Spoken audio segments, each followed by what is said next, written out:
Welcome to Thrive America. I'm your host, Brent Brooks. Today, I'm joined by career consultant and author, Richard Kirby. Richard's book, Fast Track Your Job Search and Career, and his consulting has helped hundreds of people reach their ideal dream job. Richard, thank you so much for being a guest here on Thrive America. Brent, thanks for having me. I'm happy to be here. We want to focus our show on ways we can thrive in this competitive job market. So before we get started on your solutions, tell us a little bit more about what it is that you do. Well, Brent, I served 25 years in corporate America, worked my way up the ladder, and what I did was when I come back to an old job and look at people sitting in the same jobs or in the same positions, I thought, you know, there's better things people could be doing with themselves. And so it got me into the idea of becoming a career coach.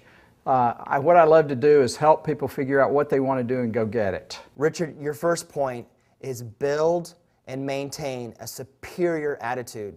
How is this going to help the executive find and attract the ideal job?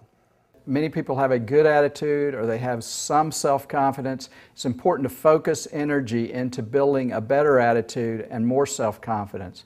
And one good way to do that is associate with the right people. Associate with supportive, positive, winning type people. We all know people who have a not so good attitude and people who have a great attitude. So willfully think through this and focus your energy on staying around people with the right kind of energy and supportive nature. Secondly, I would say whether you're in a job and looking to climb the ladder in the corporation or whether you're out of a job and looking to get a new one, also get your energy flowing by doing some regular exercise, maybe getting with some kind of exercise program, eat a little better, and get your energy level up overall. Richard, I know a lot of us, me included, get confused on exactly what our talents are. Your next tactic here is uncover and package your skills and talents. What do you mean by this? Well, Brent, many people have great talents, great abilities. Some of them, they utilize those well. Some people do not utilize them very well at all. So it's important to take an assessment that gives you objective feedback on where are your talents and abilities. I actually go over this in the book and go through a step-by-step process in one of the chapters on 3 specific assessments. One is oriented toward behavior. If you wind you up, how do you operate? One is skills and interests. What are you really interested in doing and what do you have a high skill level and ability to do?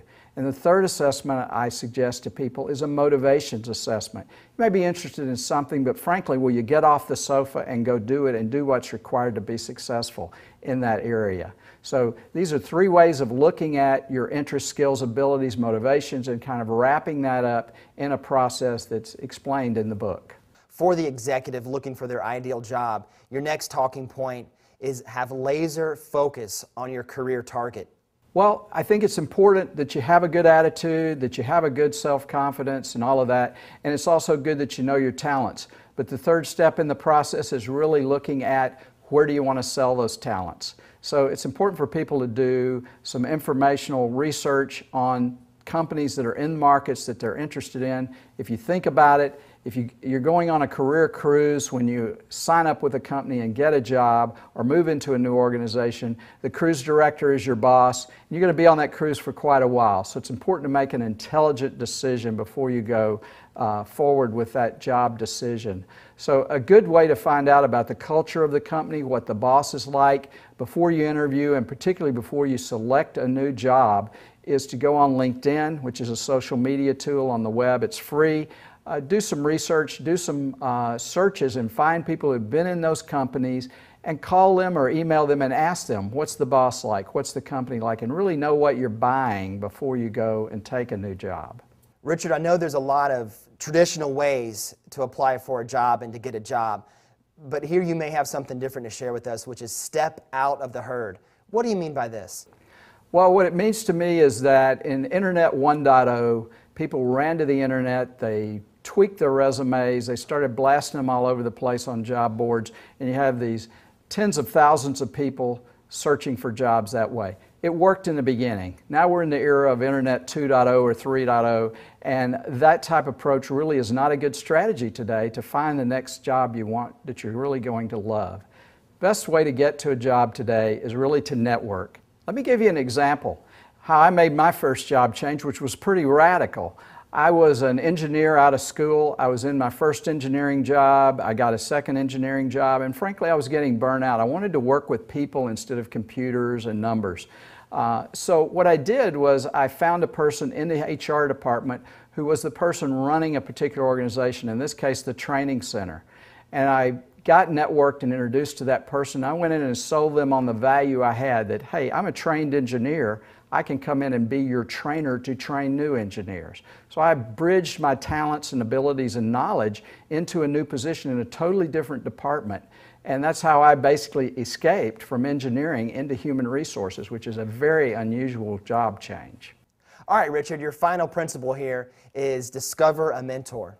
Well, what it means to me is you have to have someone who's outside of you who can give you independent, objective, and supportive, constructive advice.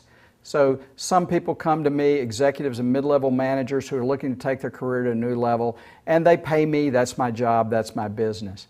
Many people want to just do it all on their own. I would encourage them, even if you don't want to pay for a service, go out and find someone who will do it for you for free. Who has been successful? Who do you know in your life that's been successful managing their career, that seemed to always get ahead, get a new job easily, make more money, work for great companies? And if you're not accomplishing that, go ask that person, how did you do that? Would you give me some advice? Would you give me some recommendation? That person has probably some really good advice that they could help you with to help you build your career and learn from them. All right, Richard, you're officially off the hot seat. Well, thank you, Brent. You were actually a very, very nice and kind host. It wasn't hot at all. I felt like we had a great discussion today. I really appreciate being here. Richard, one question we like to ask all of our guests that come on the show is, what specific advice would you give us and what we're trying to do here with Thrive America so that we can take this show to the next level? Well, Brent, I enjoyed our talk before the show, and I really got to understand a lot more about where you want to go in your career and with Thrive America. And I think you're doing a lot of things right. You're getting in people who are motivated, supportive, and you're networking and meeting new people through them. And I would first encourage you to continue to do that. And obviously stay focused on your goal, as I talked about earlier, which is, knowing where you want to go, what you want to do with your productions, and knowing what you need of resources like financial support or investors or whatever it might be. Stay focused on the goal and keep networking. Richard, before we let you go, do you have anything else you'd like to share with us? And if someone were to see this show and want to get in touch with you, what's an easy way for them to do so? Well, Brent, thank you. I appreciate it. Last thing I'd like to leave the audience with is the idea that you really need to focus on your career. Many people say that people spend more time planning their vacations than they do planning their career. But if you're going to have 48 weeks working a job day to day, 8 to 5, and you're going to have 3 or 4 weeks off on vacation, obviously you need to spend and focus a lot of energy on your career, because that's where you're going to be happier in terms of those days at work, and you're going to have an opportunity to earn more income or be more fulfilled. So my last point would be simply get serious about your career and put some time and energy into it and utilize some of the steps we've talked about before. Last thing I would leave you with as far as how to contact me, I have an easy email address. My company name is Executive Impact, and the email is executiveimpact@gmail.com, or they can call me at the office at 678-547-0072. Thanks, Brent. Well, Richard, thanks so much for being a guest here on the show. We really appreciate you taking the time to come out.